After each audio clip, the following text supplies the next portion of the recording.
Hi, Danville. Alan Shields here, Chief of Police, and we are 10-8 and in service, which means we're here to make people's lives better, and we do that by safeguarding the lives, rights, and the property of the people we serve. Thank you for joining in. This is a live show, so if you have questions or comments, please throw them in the chat. I know we've issued a couple of posts, I think Friday and then Monday, on specific issue of I'm calling them e-bikes. They're not e-bikes. They're motorcycles and mopeds and such. And we've had a lot of comments back and forth. So this is a live show. So if you have a question, if it's something I can answer during the show, more than happy to address it live during the show. If I can't get to it, I'll make sure I get to it in the comments. We'd encourage you, go ahead and sign up for the community warning system for the Office of the Sheriff. There is a link in the description. There's also links for the community, the Contra Costa County Residents Guide to Wildfire Preparedness and Evacuation and the FEMA All Hazards Checklist. Those are two guides that if you download those, you will be prepared for those very infrequent but high-risk events. Also, visit the PG&E website. There's some information on how you can be prepared should the power go out. Also, it's a good source for information. When the power does go out, when will it be restored? So we encourage you to visit those. We're going to cover crime. We're going to cover some, the hot topic, it seems, is the enforcement of different laws regarding e-mobility, whether it's an e-bike, an e-scooter, a moped, or a motorcycle that's battery powered, electric powered. But we're going to cover our community crime map first. Community crime map, this is where you can go to download information about crime in your area. You can also get information about the sexual offender registry there as well. Accidents, we had 2 injury and 2 property. The first one, we had 2 on the 20th and 2 on the 22nd. I know the map doesn't depict them very well. We're having trouble getting some of that data uploaded. On the 20th, we had a 2-vehicle injury collision on Stone Valley Road near Monte Sereno. And that was illegal based on an illegal turning movement. The person made a U-turn where they should not have. On the 20th, private property, non-injury collision where a delivery truck hit a parked car in the driveway, a long driveway of someone's home. And then on the 22nd, we had 2. We had one, a vehicle that was backed into another vehicle on Hill Meadow Place in Grassland Court, no injuries. And then on the 22nd, and this is why we're doing a lot of enforcement and preventative education on this, we had an electric dirt bike that ran a red light and was struck by a vehicle causing minor injuries to the motorcyclist. And this actually occurred right out in front of our building here, Lagonda Way in El Cerro. So if that's not a sign that, hey, police department, do something about this, I don't know what is. So we are getting to ramp up and be a little more assertive.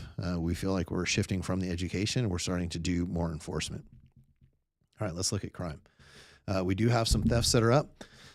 In the circle there, those are going to be the 4 crimes that are listed. We had a theft of tools from a locked truck on Del Amigo Drive near Emerald Drive. On the 21st, we had a car that was rummaged through on Emerald Drive, but nothing was taken, so that's technically not a theft.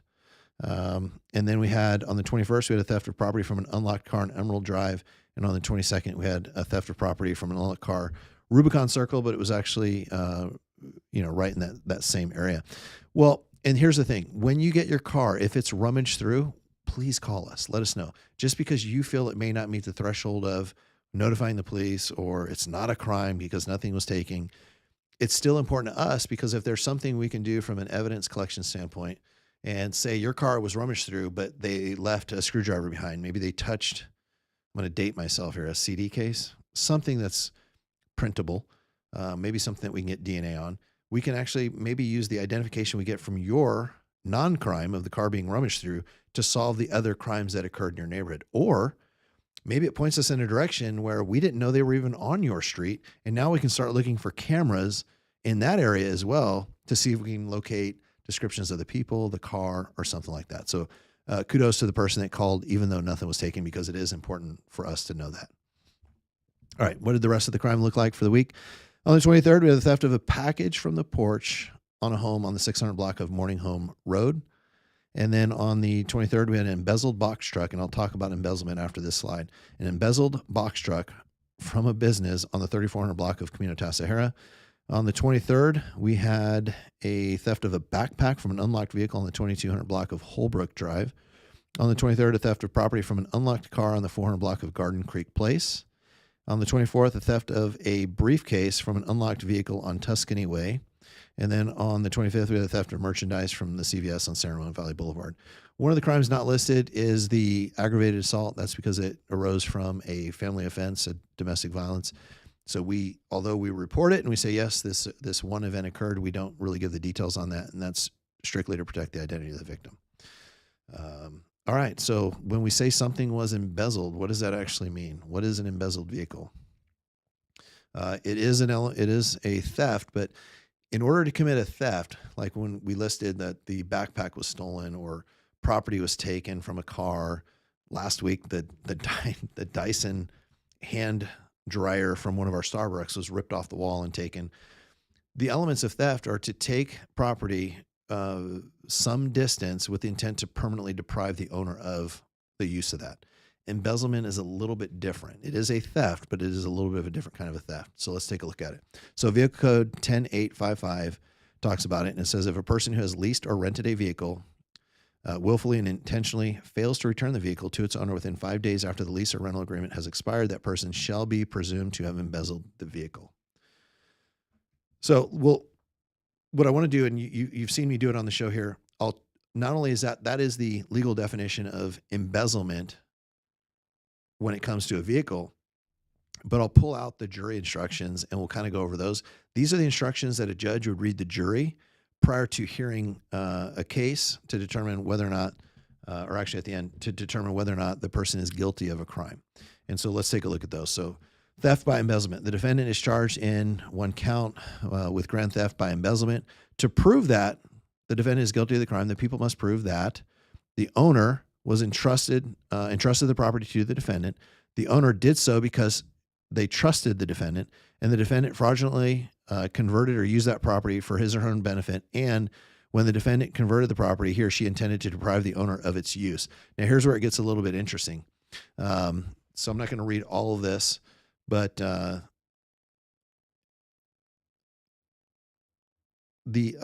towards the bottom. So in this area right here, an intent to deprive the owner of the property, even temporarily, is enough. And that's what we see a lot of times when someone maybe rents a vehicle, whether it's a car or a box truck. In this case, it was a box truck.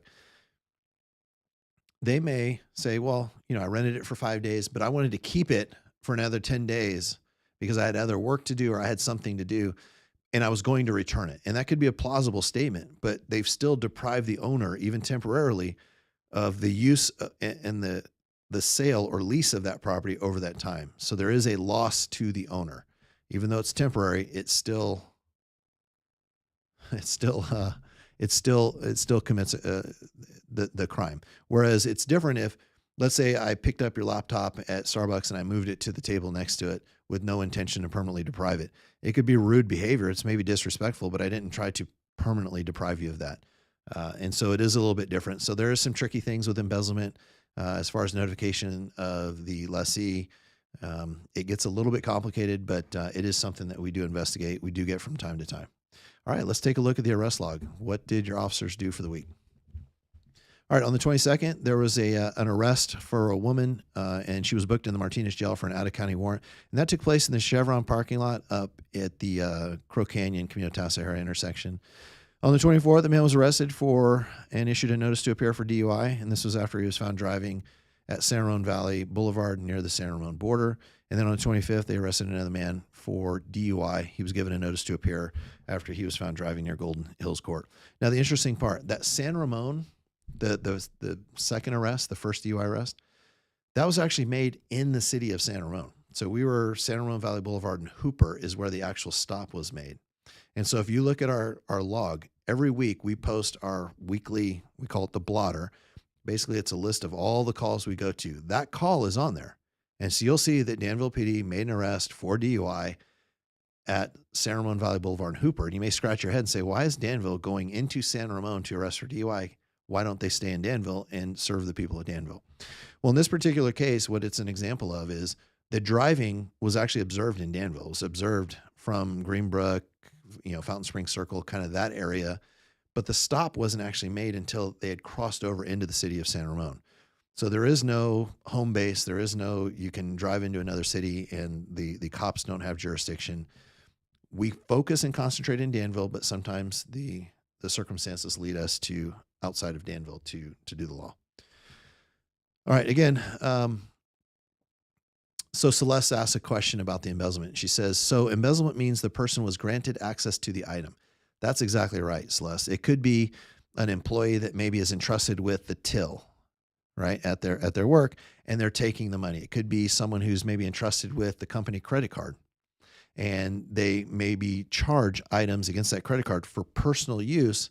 And sometimes they'll get pretty complicated with it. They'll actually like redo like the Amazon receipts, and they'll turn those in. So if all you did was read the paper receipt, you might think that these are legitimate business purchases. But when you look and you see, hey, there's supposedly these 25 office chairs that we purchased, and then you look in your office and you only have 5 desks and 5 chairs, you're wondering where those other 20 are. It's because your employee probably doctored that receipt, and they actually made personal purchases on that. And sometimes they do gift cards and things like that. So embezzlement means that you trusted property to someone else. That person knew that they were trusted with it, and they converted it for their personal use in some way to temporarily deprive you of it. So great question, Celeste.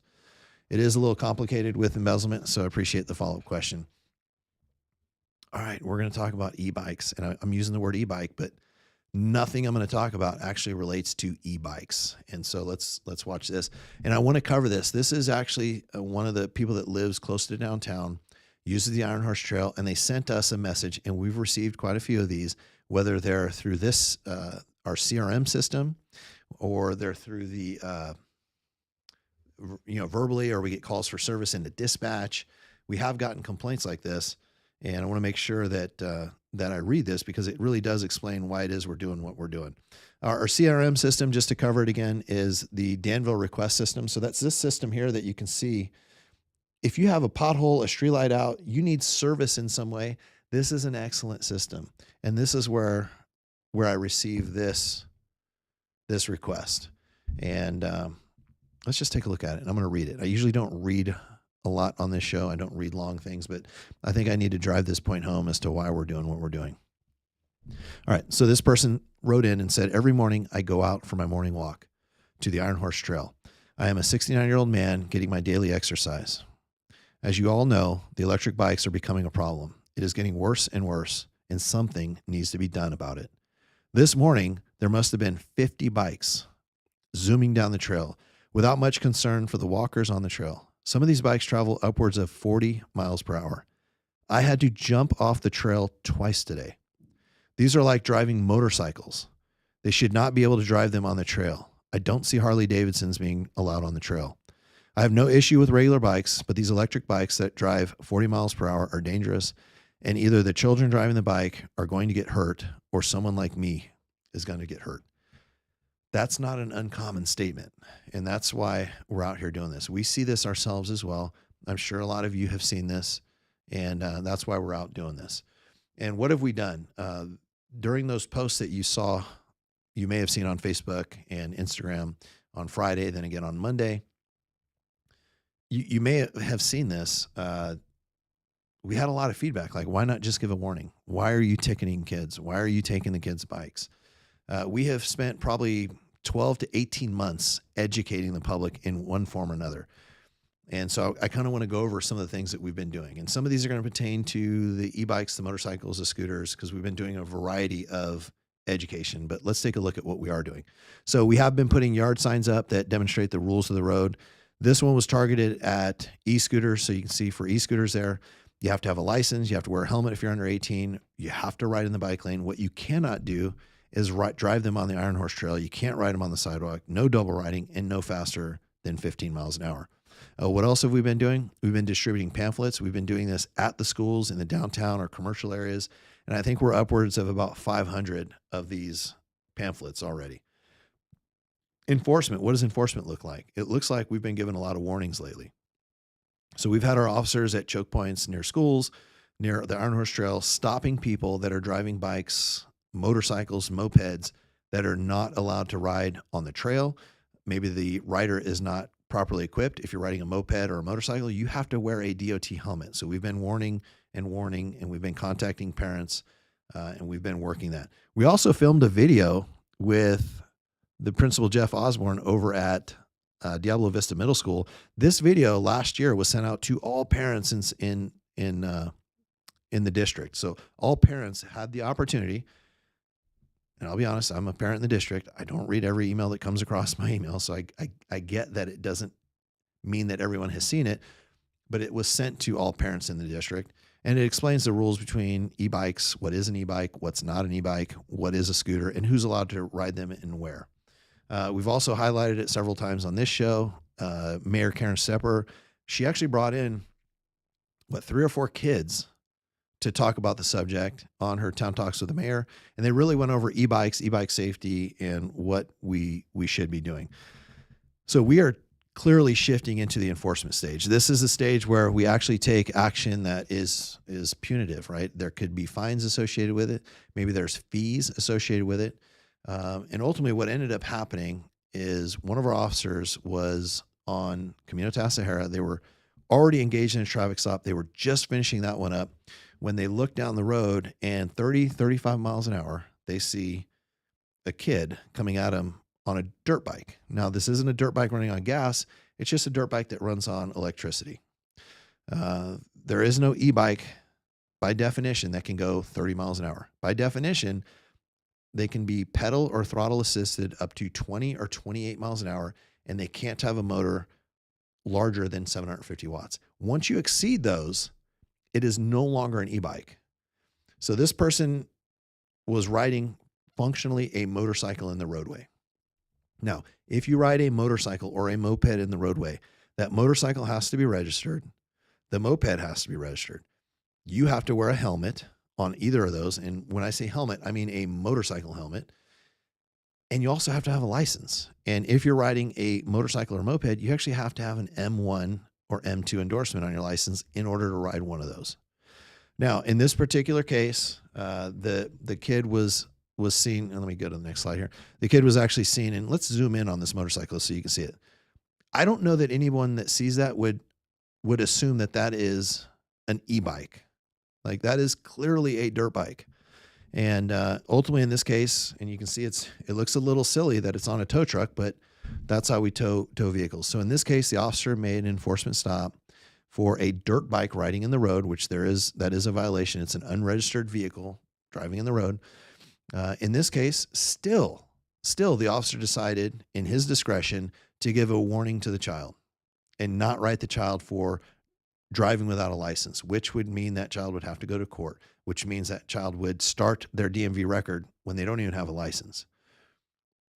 So the officer decided not to do that. The other thing the officer decided not to do is if you drive a vehicle in the road and you've never been issued a license, or you have a suspended or revoked license, in this case, it's never been issued a license, the vehicle code provides the authority for the vehicle you're driving to be impounded. Now get this, impounded for 30 days. Now, when the vehicle is impounded for 30 days, that is going to cost the owner of that vehicle thousands of dollars to get out. So our officer, in what we feel is doing it the Danville way, did not cite the child, did not tow that or impound that car for 30 days. Instead, took the lowest enforcement action, which was to simply tow the vehicle for having expired registration.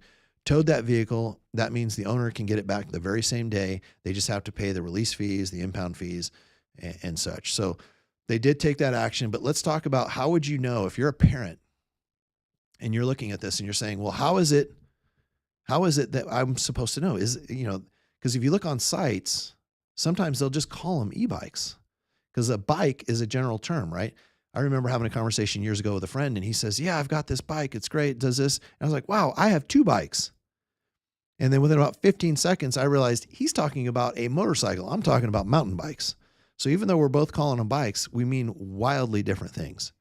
There is a legal definition of what an e-bike is, and that's under California Vehicle Code Section 312.5. All right, so you can look that up, but there is a legal definition, and these motorcycles, they do not meet it. They are motorcycles. So let's take a look at one of the sites, and this is not to shame this company. They make a great product. It is designed for off-road use, and it looks like a lot of fun. I mean, these things rip. They look like a lot of fun, but they're not meant for the road. So let's look at what a parent might see if they go onto the site. In the first slide, you see where it says shop e-bikes.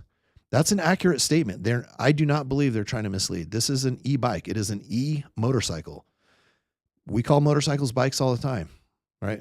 So I don't think that's a misleading statement, but just don't be fooled that is an e-bike by the legal definition of what a class 1 through 3 e-bike is for riding. Now, if you look at the site, they actually do pretty well. They've got 3 e-bikes that are dirt bikes, and they have one, and it's pretty clearly stated. It says Talaria Sting 60-volt road legal electric bike. And if you look, it's got different equipment on there. It's got mirrors, it's got turn signals, it's got a headlight, it's got a rear fender that you can mount like a license plate on. So if you wanted to, if you had a child that had a license, because you still have to have a license to drive that, you could buy them that e-bike, the e-motorcycle, right? It is a road legal e-bike. And then you register it with DMV. You get your child a license, make sure they have an M1, M2 endorsement. Off they go. Let's look at the last part. So clearly what makes this a dirt bike, the other 3 is it says Talaria Sting electric dirt bike. So that's a very accurate statement. There's nothing misleading about that. But as the parent, you want to make sure that you're looking into this. So my son, my 17-year-old, who's almost 18, when he was 14, wanted one of those.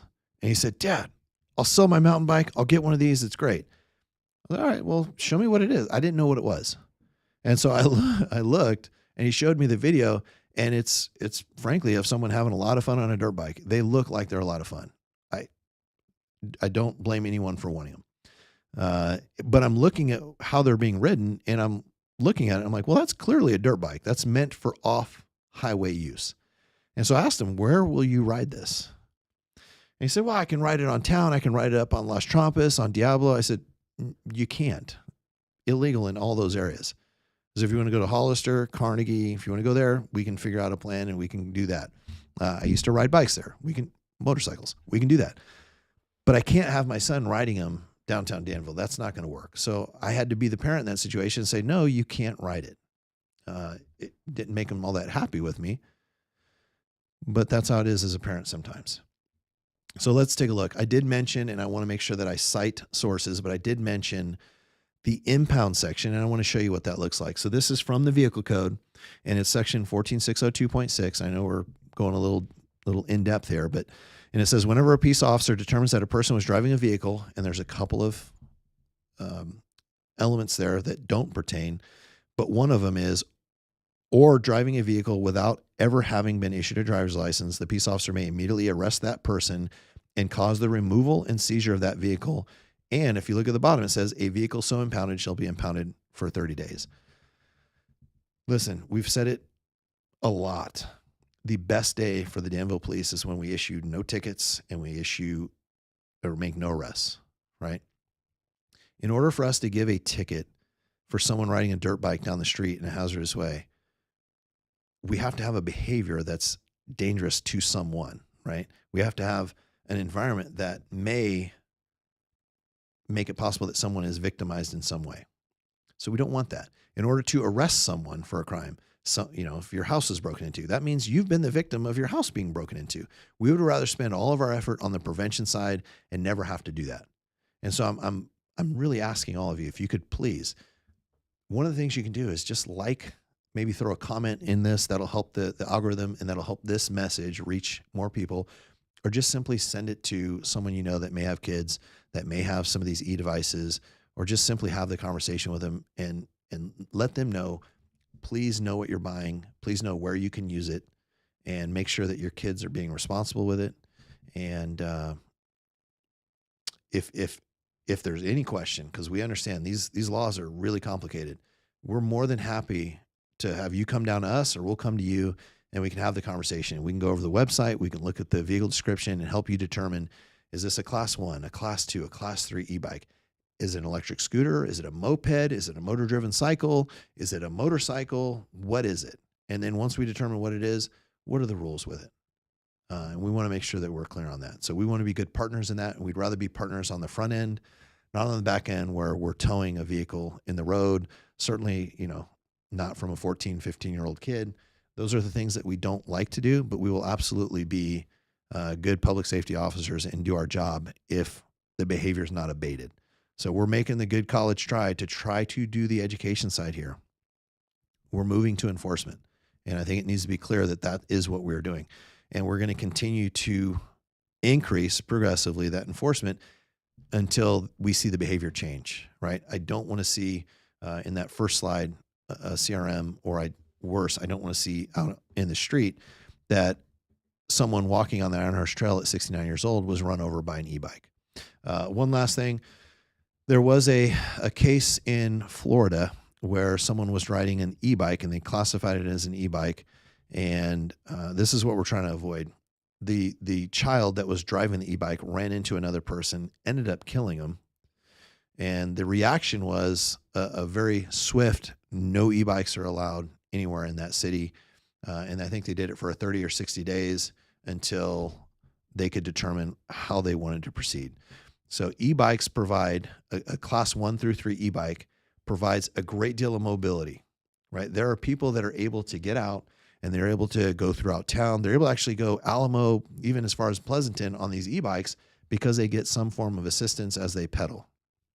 Now, what we don't want is we don't want to see a legislative overreaction because the behavior is not changing, because we're seeing legitimate motorcycles operated by people who should not be driving them because they're not licensed, driving them in downtown Danville or along Camino Tassero. We can't see that. And what we don't want to see, because people call them all e-bikes, what we don't want to see is that overreaction that now takes those e-bikes that are really, really good for people and takes them out of the hands of people that are finding increased mobility.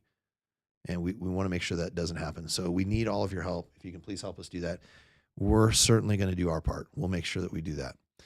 All right. With that, I'm going to check the messages here. I'm looking at the chat. I'm seeing some thumbs up, so I'm loving those. Thank you for doing that. Patty, I appreciate the kudos. And Sue, so Sue says, you see some people maybe not posting so well on Facebook. Here's what I'll say. We love all the comments. We want to hear what people have to say. We know that some of the topics that we cover, especially when it comes to public safety, can be very emotionally charged. That's okay, right? We want to hear what you have to say. We serve everyone in the community, and it's very important that we get the perspective from all sides. We don't serve any one person in the community. We serve everyone. So, Sue, I've been seeing some of those comments, and just know that your police department appreciates all the comments that we get. We do want to hear from every one of you. We want to make sure that we take that into consideration when how we are enforcing the law. Ultimately, we take direction from the laws that are on the books, the town council, on what are the priorities. But we do make sure that we listen to all of you. In fact, if you were to look at our org chart on our website, the police chief is here, then the town manager is here, then the town council sits above them. And most of you probably don't realize this. Most of you actually probably do. All of you are at the very top. So we serve all of you. So it's very important that we hear every one of you. So if you have something to say, you can throw it in the chat. My skin is pretty thick. I can take it. So I do appreciate every voice that decides to speak up. All right. With that, it looks like we're done. But let me play one video. I played it last week. I want to show it one more time because this is an awesome kid doing an awesome job at defensive driving. And I think it's worthy of kudos. And we want to make sure that this behavior is repeated because people do make mistakes. People do run red lights. And I want you to watch how this child navigates this. So we're coming up on Camino Ramon. The light turns red right there. Cars are supposed to stop. Now he starts to cross the intersection and stops before that car comes across. So what a great job. So I'll play it one more time, but what I want you to focus on is the corner. Now that particular intersection, our transportation division does a good job. What they do, and they're doing this with a lot more of the lights, when the pedestrian signal is green, they get like a 5-second delay where no other lights are green. So no other vehicle traffic is supposed to move. No right turns, no cross traffic, nothing. And it's to provide the pedestrian an opportunity to move forward into the intersection, be visible and recognizable before cars are allowed to go. So I want you to pay attention to that part real quick. Watch it one more time. So the light turns red now. All traffic is supposed to stop. Then they get the walk signal and they stop as the car runs the red light. So really good job. I want to thank the viewer for turning in that video. That was pretty nice of him. And if you get something like that you'd like to highlight that shows bad behavior, we don't do it to shame people, but it is good to share with others what we see in the community. All right, with that, I don't see any other comments. So that means we're 10:10, which means we're off duty, but we're always 10:08 in service to all of you. Have a good night, Danville.